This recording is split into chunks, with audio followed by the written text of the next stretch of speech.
All right, so our very first topic, section 5.1, we graph systems of linear equations. We solve them by graphing.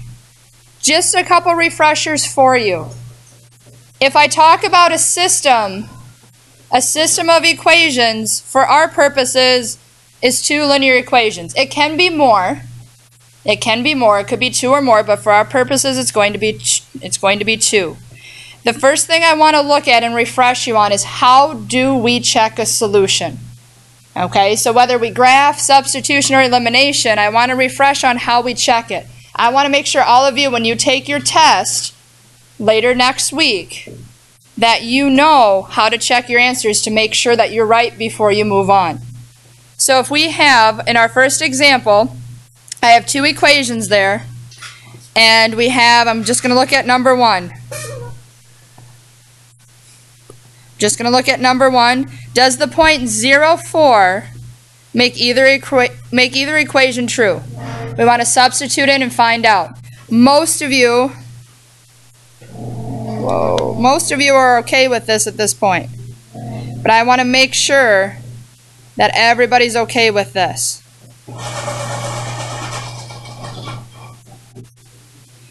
So if we're looking at this, the ordered pair, we have the x is 0 and the y is 4. Substitute those in. So the first equation,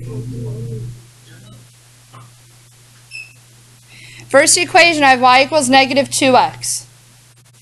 So in place of the y, and here's where we have to be careful, in place of the y, I need to put a 4.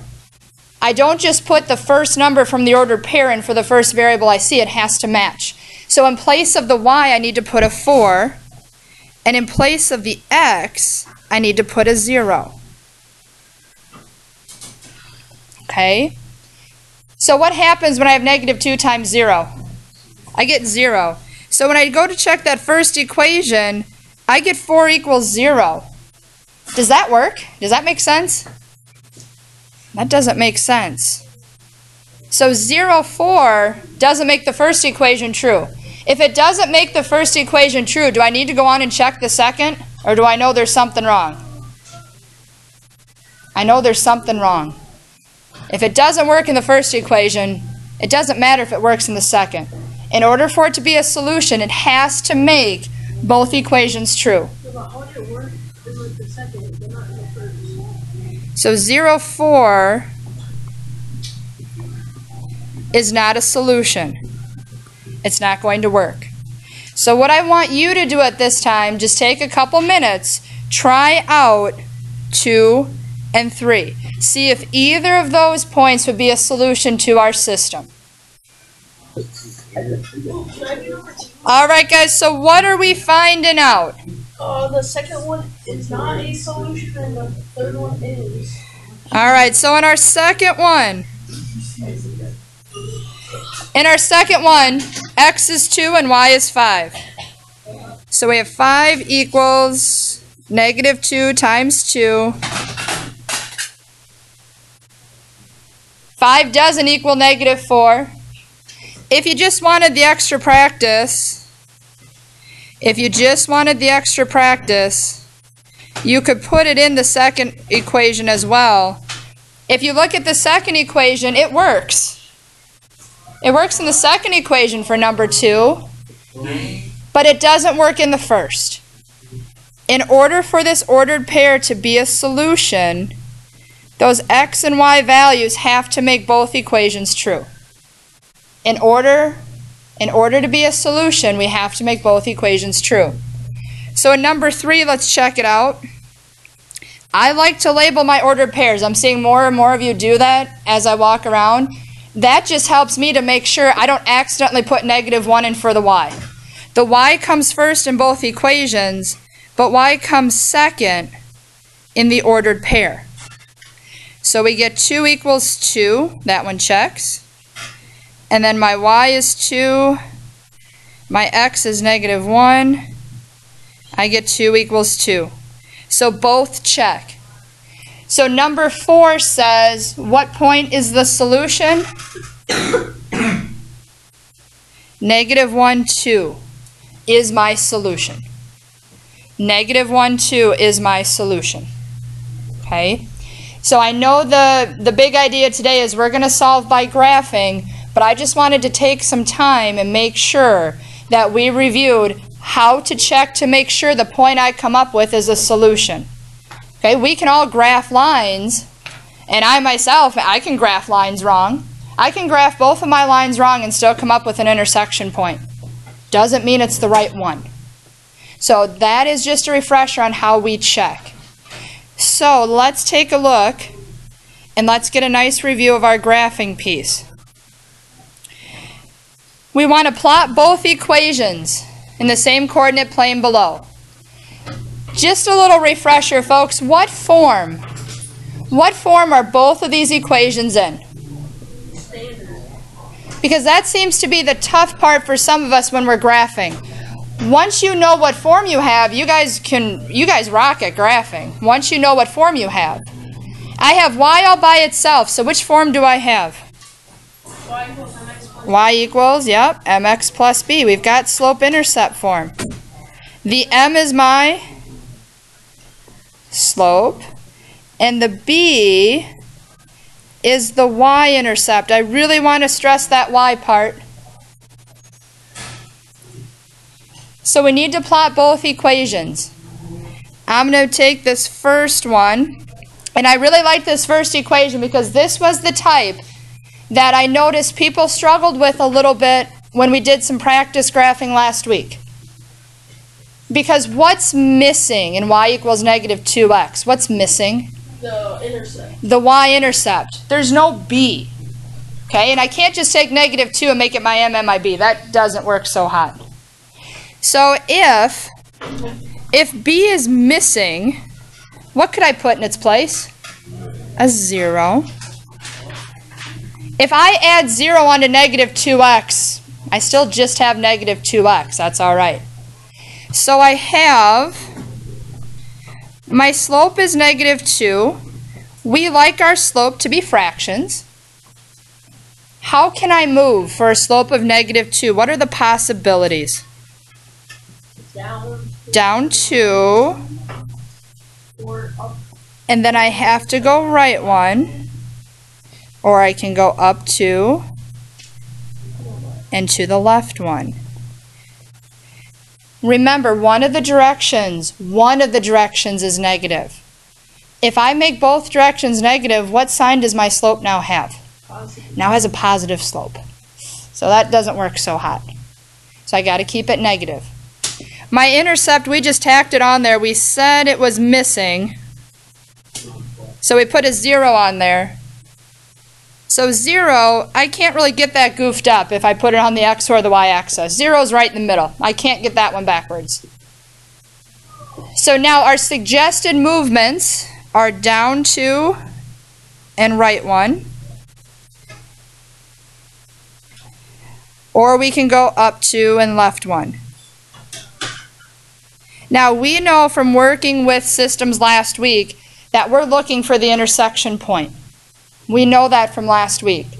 So when you graph your first line, I put as many points on that as I can because I don't know where they're going to intersect. And then I can't use a straight edge up here, but you can sure use one at your seat.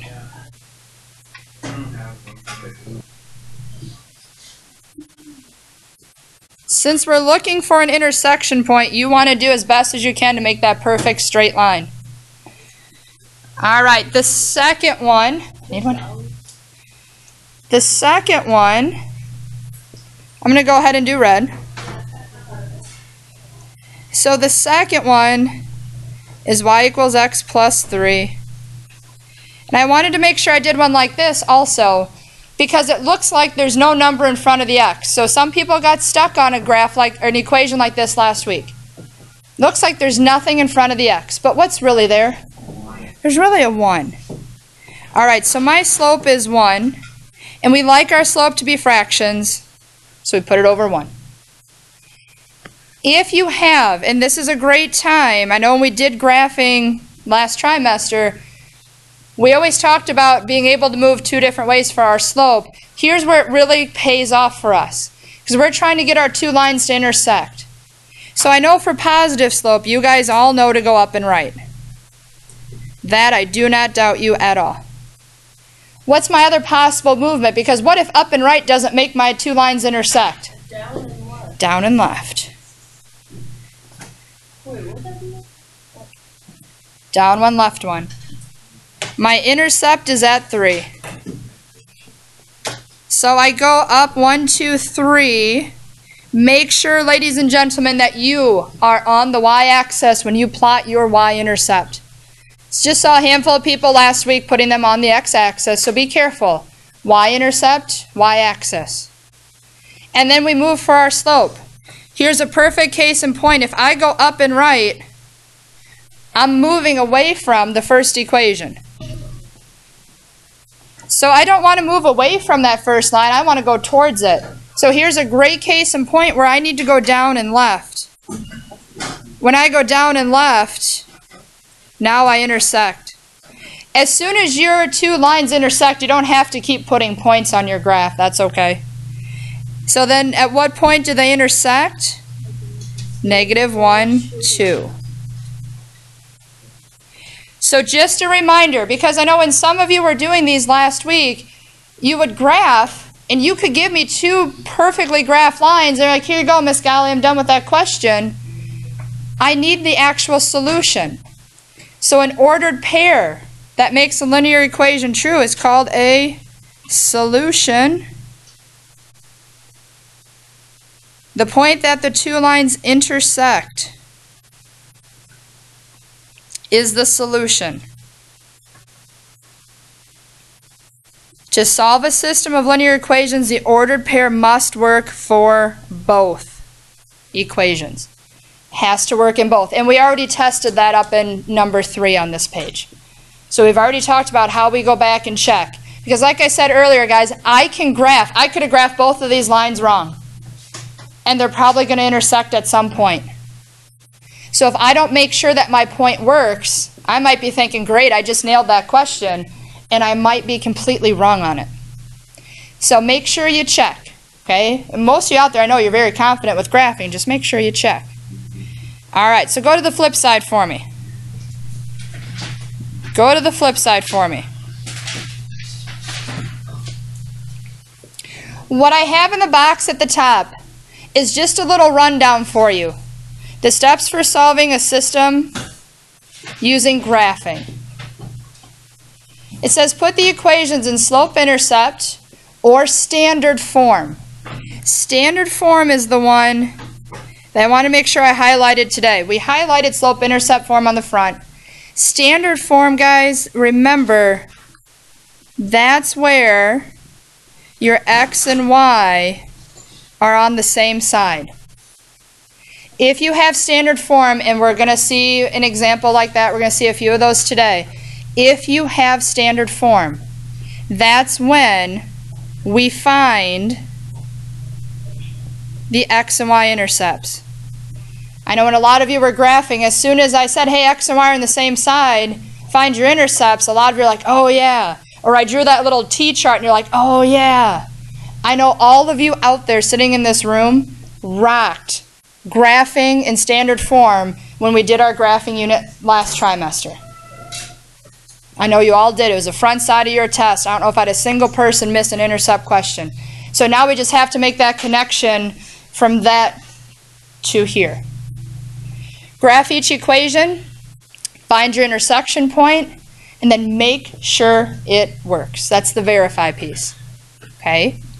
So the very first example we have, what form are these equations in? Y equals mx plus b.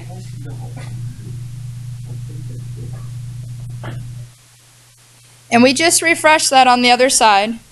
But again, I chose another equation that it looks like I don't have an a y-intercept. I do have a y-intercept in the first equation. It's really a 0. I do have a y-intercept. It's really a 0. To make your 2 into a fraction for your slope, we put it over 1. Y-intercept of 0. Slope of 2 over 1, let's practice both directions. Up 2, right 1, up 2, right 1.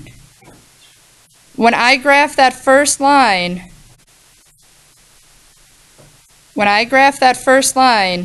I make sure I put as many points as I can on it.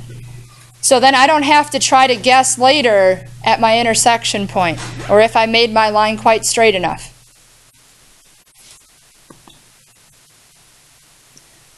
Both equations are slope-intercept form. The second equation, I once again wanted to make sure we saw one where it looks like there's not really a number in front of x, all we have is a negative sign. We really have a negative 1. To make that into a fraction, put it over 1. Y-intercept of 3. Make sure you're on the y-axis, guys. That's the one that's vertical, the up-down one. Slope of negative 1. Slope of negative 1. We could go up and left, but I'm moving away from my line. I want to go towards the red line. So I'm going to go down and I'm going to go right. As soon as those two lines intersect, you don't have to keep putting more and more points on that second line. Now, I know the tough part. I know when we did our graphing last trimester, I know all of you out there could graph ordered pairs. You guys showed me day 1 of graphing, you guys could all graph ordered pairs and you could name ordered pairs. You guys could all do those things. Now that we've thrown slope in there, sometimes we get things goofed up because slope we look at y and then x. Ordered pairs are x then y. So that intersection point, my x is 1, my y is 2.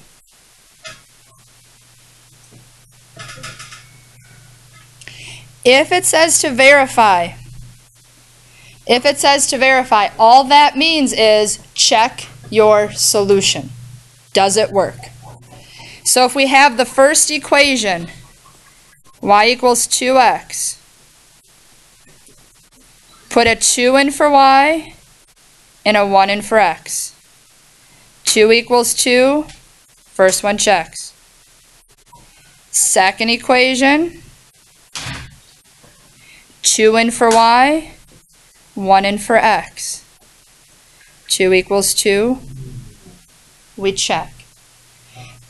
Because I know most of you out there, at one time or another, when we've had a line with a negative slope, we've graphed it so it had a positive slope.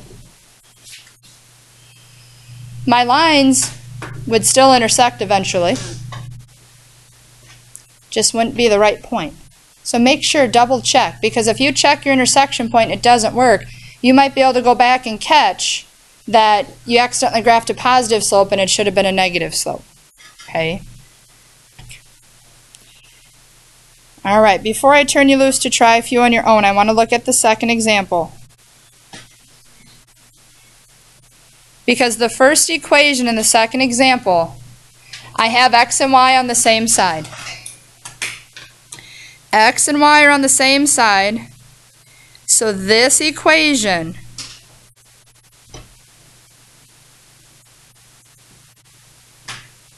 is our standard form one. X and y are on the same side. Now I know some of you are thinking, Miss Golly, can't we just rewrite it and get y by itself? You can if you'd like. If you want to go through and rearrange the equation to get y by itself, you absolutely can if that's something that you are confident with. For I know for most of you, the reason why I keep talking about standard form is like I said earlier, you guys rocked standard form when we did graphing. Everybody in this room could find x and y intercepts and you could plot them correctly.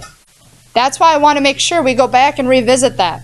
Instead of trying to rearrange equations to always get slope-intercept form, let's go with the form that I know we can all graph. So if I start off, I'm going to put a 0 in for y. If I put a 0 in for y in that first equation, what happens to the y?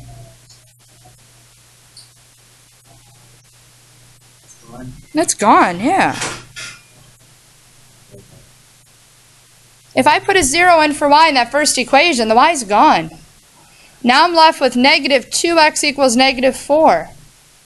Solve that little one-step equation. X equals 2.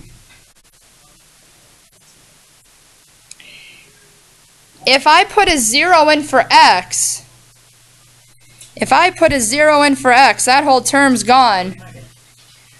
We're left with y equals negative 4.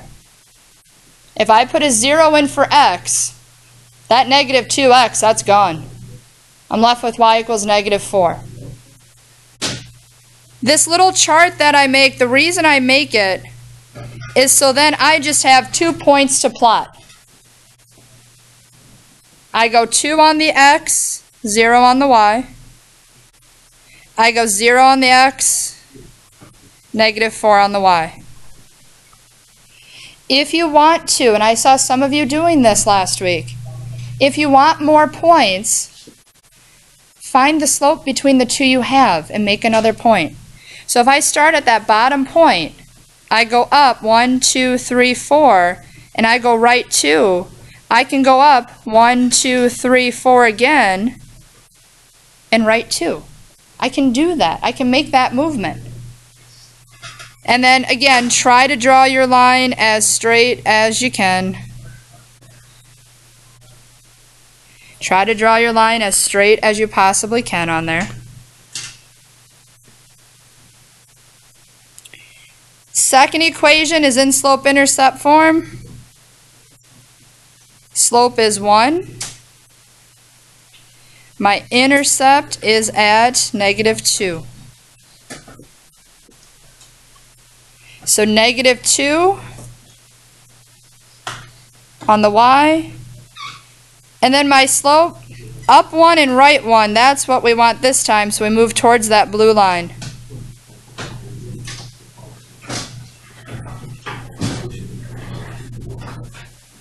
2, 0. Take a minute and verify it works. I know for some of you are like, Miss Golly, do I really have to write that out every time? You don't necessarily have to show all the work out. I would. When I check mine, I like to put, I have y equals, y minus, there we go. Y minus 2x equals negative 4. I like to show the work. My y is 0, my x is 2. I get 0 minus 4. I like to show that out. If you just want to pop that in your calculator, this line right here, you sure can. Y equals x minus 2. 0 for y, 2 for my x. 0 equals 0. The check can be really, really quick. And I think it's so awesome that when you go to take your test, you can check every problem and make sure it's right before you hand it in. And like I said, if this point wouldn't have worked, I would have went back and checked, oh shoot, did I accidentally graph a negative slope positive or a positive slope negative? There's some really quick little checks you can do. Okay? Your objective at this time, just kind of a quick little check. There's 3 problems at the bottom of this sheet. I want you to try out those 3. When you think you have all 3 correct, I have a practice sheet for you with only 9 problems, and that's all I ask of you today. These 3, make sure they're right, and then I have 9 for you to practice. That's it for today.